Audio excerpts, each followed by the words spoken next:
서울 노원구 상계동 같은 아파트 단지에 사는 82세 박순자 할머니와 83세 김영희 할머니.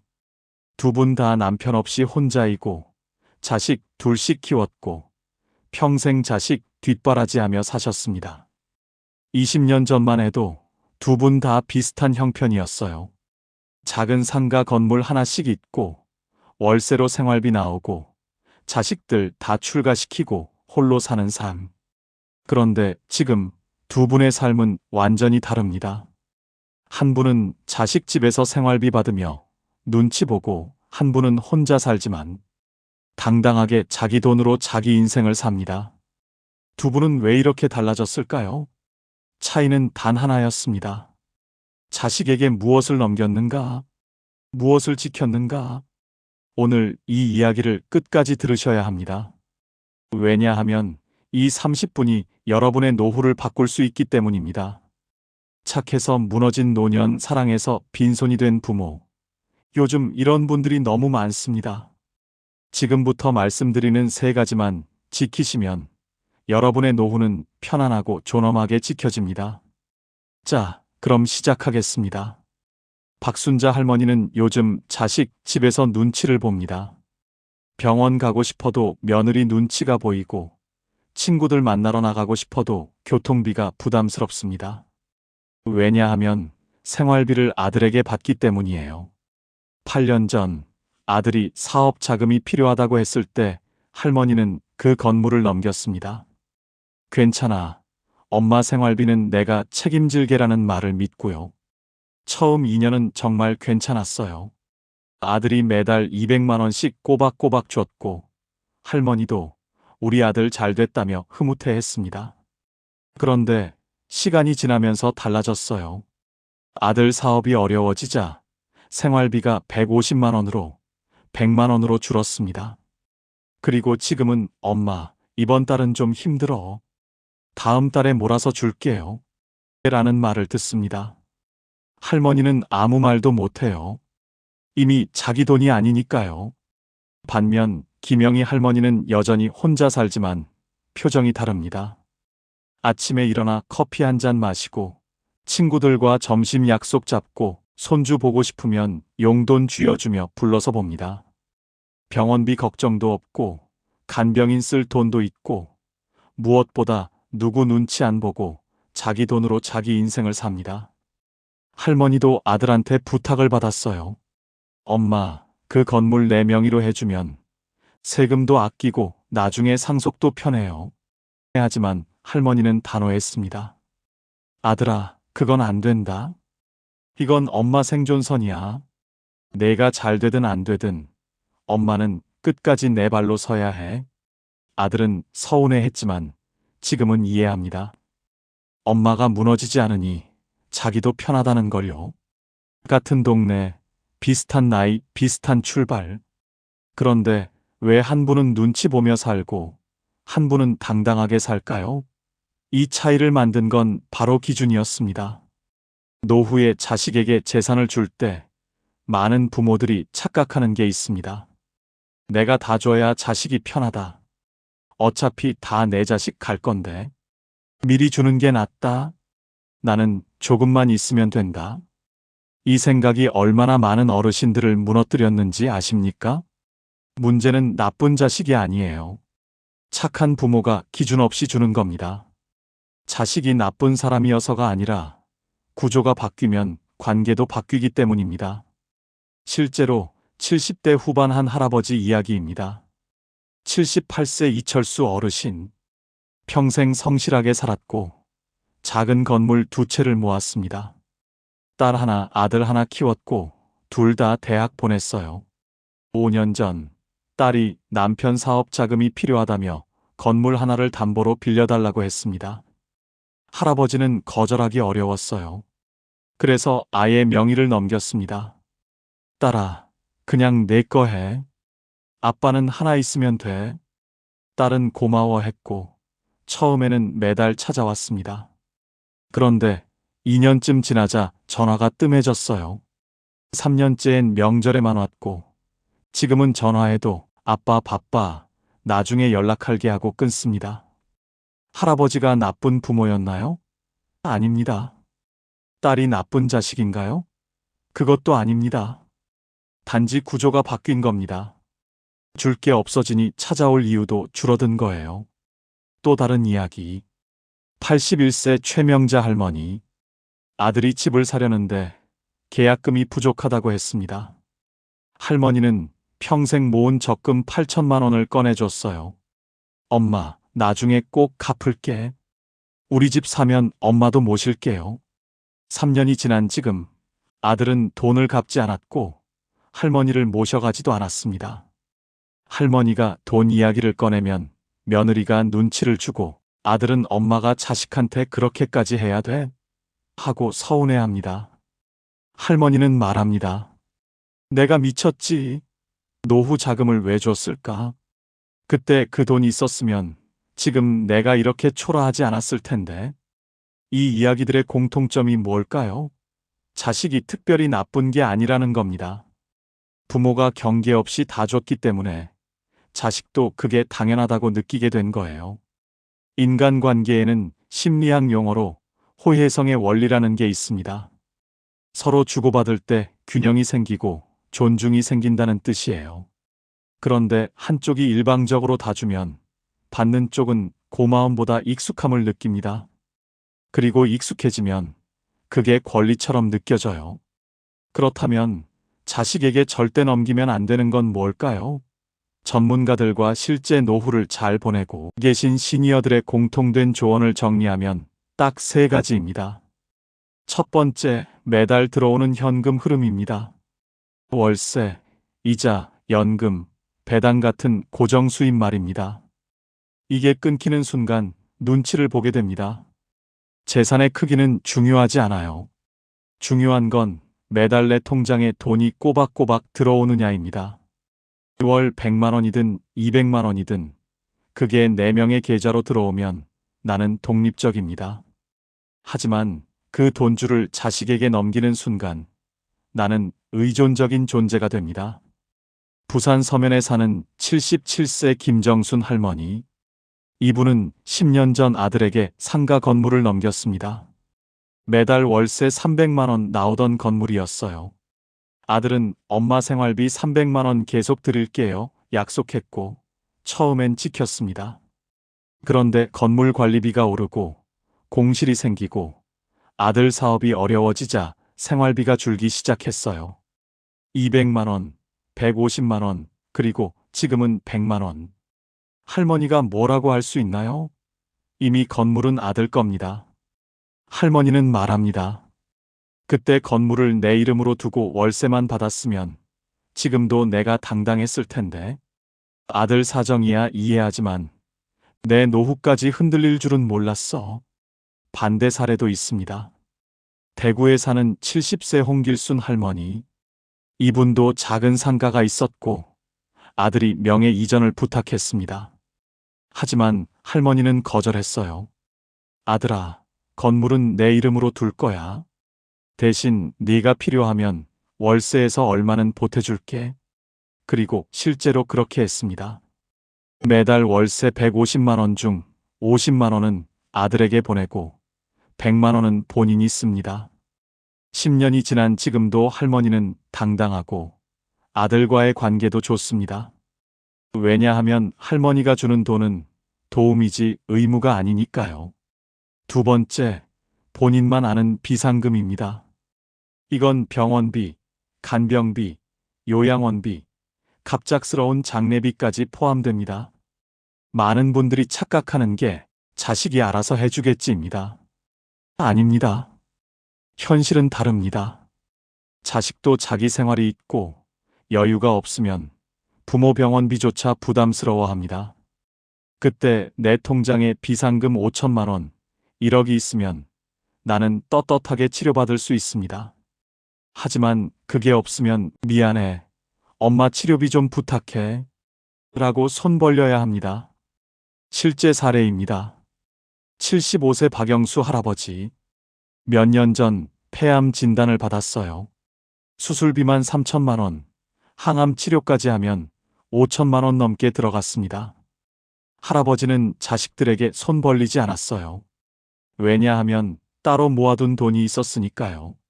자식들은 몰랐던 통장, 할아버지만 알던 적금.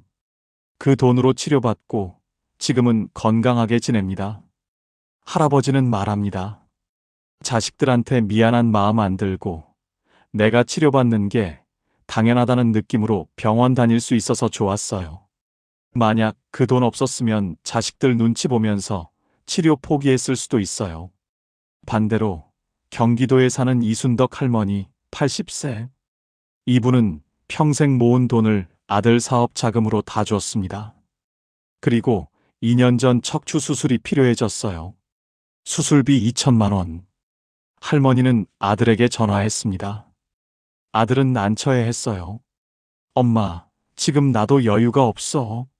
조금만 기다려줘. 결국 할머니는 수술을 미뤘고 지금은 휠체어 신세입니다. 아들이 나쁜 자식인가요? 아니에요. 그냥 여유가 없었던 겁니다.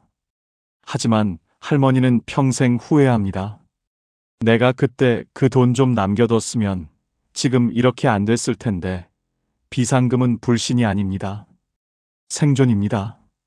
자식을 믿지 못해서가 아니라 내가 살아남기 위해서 필요한 겁니다. 노후에는 예상 못한 일이 너무 많이 생깁니다. 병원비, 요양비, 간병비, 그리고 갑작스러운 사고. 이럴 때 내가 쓸 수 있는 돈이 있으면 나는 자립적입니다. 하지만 그게 없으면 나는 의존적인 존재가 되고 자식에게 짐이 됩니다. 세 번째, 거처와 삶의 결정권입니다. 집은 단순한 재산이 아닙니다. 존엄의 마지막 보루예요. 내가 어디서, 누구와, 어떻게 살지 결정할 수 있는 권리. 이게 없으면 노년은 비참해집니다. 많은 부모들이 자식에게 집을 넘기면서 같이 살자는 약속을 믿습니다. 하지만 현실은 다릅니다. 며느리와 안 맞고 손주 키우는 게 힘들고 결국 요양원 가거나 혼자 작은 방 얻어 사는 경우가 많습니다. 그때 집이 내 명의였다면 나는 선택권이 있습니다. 하지만 집이 자식 명의라면 나는 그저 눈치 보며 살 뿐이에요. 서울 은평구에 사는 76세 윤미자 할머니. 이분은 10년 전 아파트를 아들에게 넘겼습니다. 엄마 우리랑 같이 살아요라는 아들 말을 믿고요. 처음엔 좋았어요. 손주도 보고 며느리도 잘해줬습니다. 그런데 3년쯤 지나자 분위기가 달라졌어요. 며느리가 친정엄마를 모셔오면서 할머니는 작은 방으로 밀려났고 아침 저녁 눈치가 보이기 시작했습니다. 할머니는 나가고 싶었어요. 하지만 갈 곳이 없었습니다. 집은 이미 아들 겁니다. 할머니는 결국 작은 원룸을 월세로 얻어 나왔어요. 지금은 혼자 살지만 그때를 떠올리면 치가 떨린다고 합니다. 내가 그때 집을 내 이름으로 뒀으면 내가 나갈지 말지 결정할 수 있었을 텐데 지금은 쫓겨난 기분이야. 반대 사례도 있습니다. 인천에 사는 81세 정옥순 할머니. 이분도 아들이 같이 살자고 했습니다. 하지만 할머니는 집을 넘기지 않았어요. 아들아, 같이 살아볼 수는 있어. 근데 집은 내 이름으로 둘 거야. 나중에 안 맞으면 내가 나가든 너희가 나가든 하자. 아들은 서운해했지만 결국 그렇게 했습니다. 그리고 2년 뒤 역시나 며느리와 갈등이 생겼어요. 하지만 할머니는 당당했습니다. 아들아, 우리 따로 살자. 집은 내 거니까 너희는 나가든지 내가 작은 집 하나 더 구하든지 하자. 결국 아들 가족이 근처로 이사 갔고 할머니는 본인 집에서 계속 삽니다. 관계도 유지되고 할머니도 존엄을 지켰어요. 집은 재산 그 이상입니다. 내가 어디서 늙어갈지, 어디서 마지막을 맞이할지 결정할 수 있는 권리예요. 이걸 자식에게 넘기는 순간 나는 손님이 됩니다. 내 집이 아니라 자식 집에서 눈치 보는 손님. 노년의 존엄은 돈의 크기가 아니라 선택권에서 나옵니다. 그렇다면 이렇게 말하는 분들도 계실 겁니다. 그래도 자식한테 그렇게까지 해야 돼? 우리가 다 키워준 건데? 맞습니다. 자식은 소중합니다. 사랑합니다. 하지만 사랑과 생존은 다릅니다. 내가 무너지면 결국 자식도 무너집니다. 부모 병원비, 생활비 대느라 자식 인생이 흔들리는 경우 얼마나 많습니까? 실제로 한 노인복지 상담사가 이런 말을 했습니다. 노후 준비 안 된 부모가 자식에게 가장 큰 짐입니다. 도와주고 싶어도 여유 없는 자식들, 결국 부모도 자식도 다 힘들어집니다. 반대로 자립적인 부모는 자식에게도 축복입니다. 이게 현실입니다. 감정이 아니라 구조의 문제예요. 그렇다면 어떻게 해야 할까요? 자식에게 거절하되 관계는 지키는 방법. 이게 핵심입니다. 첫째, 감정적으로 거절하지 마세요. 너 나한테 그럴 거야? 내가 널 키웠는데 이런 부탁도 못 들어줘? 이렇게 말하면 관계만 나빠집니다. 대신 이렇게 말하세요.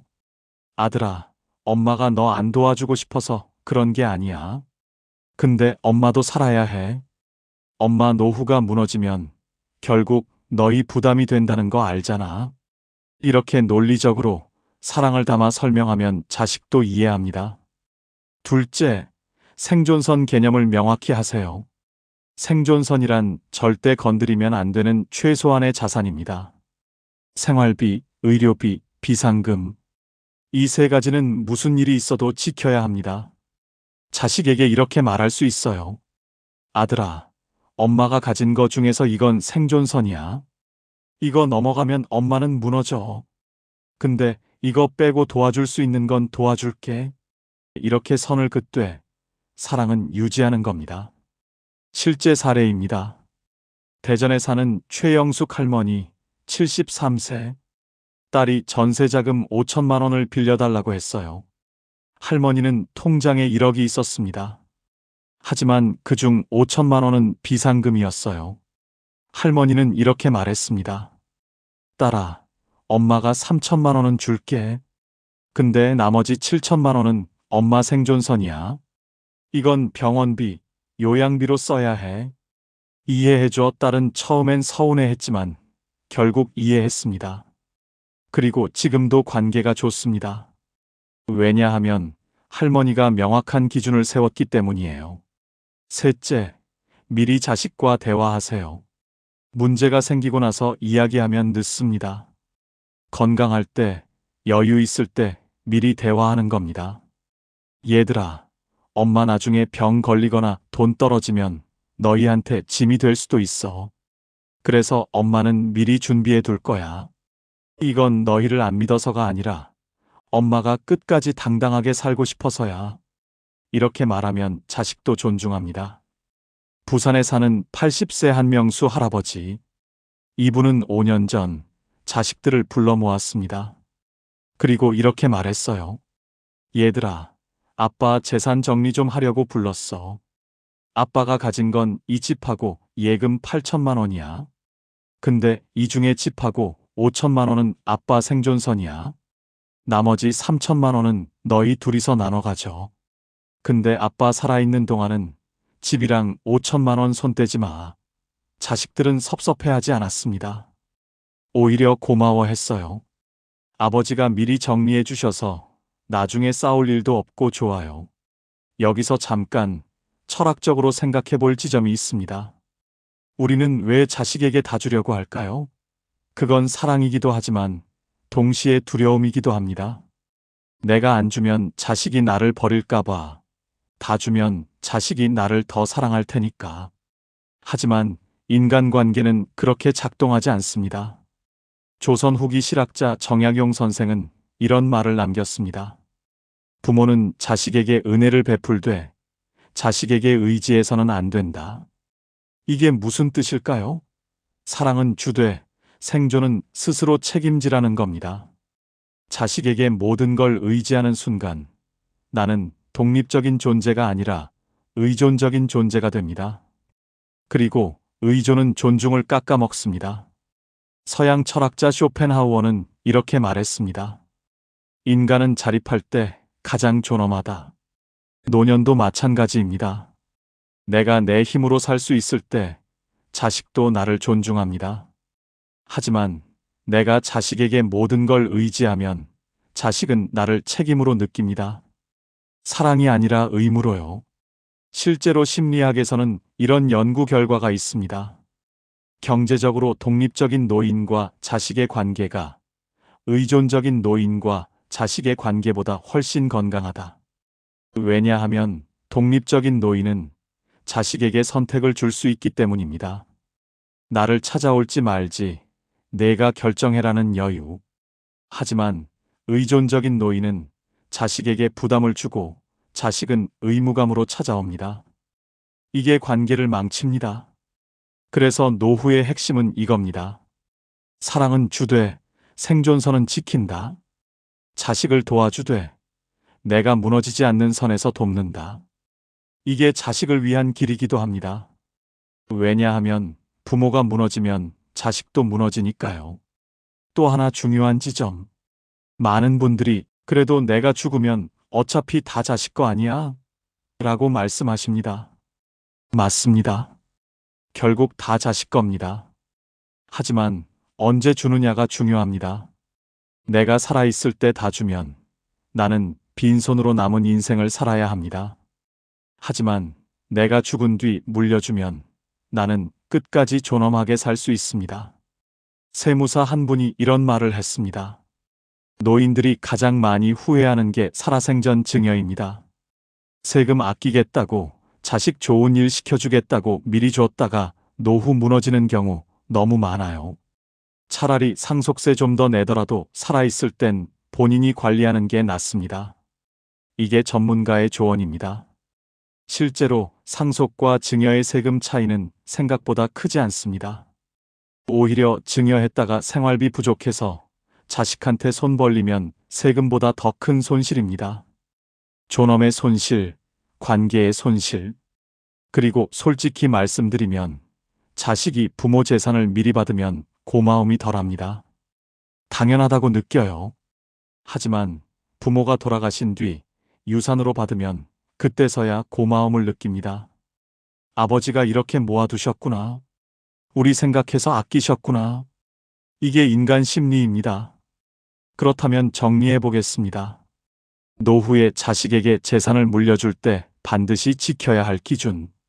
첫째, 현금 흐름은 끝까지 내가 관리한다. 월세든 이자든 연금이든 매달 들어오는 돈은 내 명의 계좌로 받습니다. 자식 명의로 넘기지 않습니다. 자식이 필요하면 그중 일부를 보태줄 수는 있어도 돈줄 자체를 넘기지는 않습니다. 둘째, 비상금은 절대 건드리지 않는다. 병원비, 간병비, 요양비, 장례비까지 고려해서 최소 3천만 원에서 5천만 원은 손대지 않습니다. 자식이 급하다고 해도 이건 생존선입니다. 미안하지만 이건 엄마 생존선이야 라고 분명히 말합니다. 셋째, 집과 거처의 결정권은 포기하지 않는다. 집을 자식 명의로 넘기지 않습니다. 같이 살더라도 집은 내 이름으로 둡니다. 나중에 안 맞으면 내가 나갈지, 자식이 나갈지 선택할 수 있어야 합니다. 이게 존엄입니다. 넷째, 명확한 기준을 세우고 대화한다. 감정적으로 거절하지 말고 논리적으로 설명합니다. 도와주고 싶은 마음은 있지만 내 생존선은 지켜야 한다고 분명히 말합니다. 자식도 결국 이해합니다. 다섯째, 미리 준비하고 정리한다. 문제 생기고 나서 이야기하면 늦습니다. 건강할 때, 여유 있을 때 자식과 대화하고 정리합니다. 이건 엄마 거, 이건 너희 거. 명확히 구분해 둡니다. 마지막으로 이 이야기는 자식을 나쁘게 말하려는 게 절대 아닙니다. 대부분의 자식은 부모를 사랑합니다. 문제는 구조입니다. 부모가 기준 없이 다 주면 자식도 그게 당연하다고 느끼게 되고 결국 관계가 무너집니다. 반대로 부모가 명확한 선을 지키면 자식도 그 선을 존중하고 관계가 건강해집니다. 착해서 무너진 노년은 너무 많습니다. 자식 좋은 일 시켜주겠다고 다 주고 난 뒤 생활비 부족해서 자식 눈치 보는 부모들. 어차피 내 거 아니야 라고 생각했다가 병원비 없어서 치료 포기하는 부모들. 이런 분들이 나쁜 부모입니까? 아닙니다. 단지 기준이 없었던 겁니다. 노후에는 사랑보다 기준이 필요합니다. 자식을 사랑하되 내 생존선은 지킨다. 도와주되 내가 무너지지 않는 선에서 돕는다. 이게 나를 위한 길이고 동시에 자식을 위한 길입니다. 쇼펜하우어는 이런 명언을 남겼습니다. 부를 물려받는 자는 많지만 존엄을 지키는 자는 적다. 재산은 언젠가 다 자식에게 갑니다. 하지만 내가 살아있는 동안만큼은 내 존엄을 지켜야 합니다. 그게 나를 위한 길이고 자식을 위한 길입니다. 편안한 노후의 기준은 얼마를 가졌느냐가 아니라 끝까지 무엇을 내가 결정하느냐입니다. 자식에게 다 주고 빈손이 되는 순간 사랑은 남아도 존엄은 흔들립니다.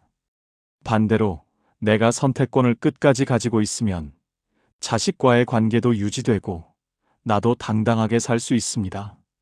노후는 양보로 지켜지지 않습니다. 기준으로 지켜집니다. 자식을 사랑하는 만큼 나 자신도 사랑해야 합니다. 그게 결국 자식을 위하는 길이기도 합니다. 부모가 무너지지 않아야 자식도 편하니까요. 이 이야기를 듣고 계신 분들, 지금이라도 늦지 않았습니다. 지금부터 정리하세요. 무엇을 지킬 건지, 무엇을 나눌 건지, 그리고 자식과 대화하세요. 사랑을 담아, 그러나 명확하게. 엄마는 너희를 사랑한다. 그래서 끝까지 너희한테 짐이 되지 않으려고 한다. 이해해줘. 이렇게 말하면 자식도 존중합니다. 노후의 존엄은 돈의 크기가 아니라 선택권에서 나옵니다. 내가 결정할 수 있을 때 나는 존엄합니다. 자식에게 다 주고 빈손이 되는 순간 나는 손님이 됩니다. 그러니 끝까지 주인으로 사세요. 내 인생의 주인, 내 노후의 주인으로요. 여러분의 노후가 편안하고 행복하기를, 그리고 끝까지 당당하시기를 진심으로 바랍니다. 지금까지 황금 노후였습니다. 감사합니다.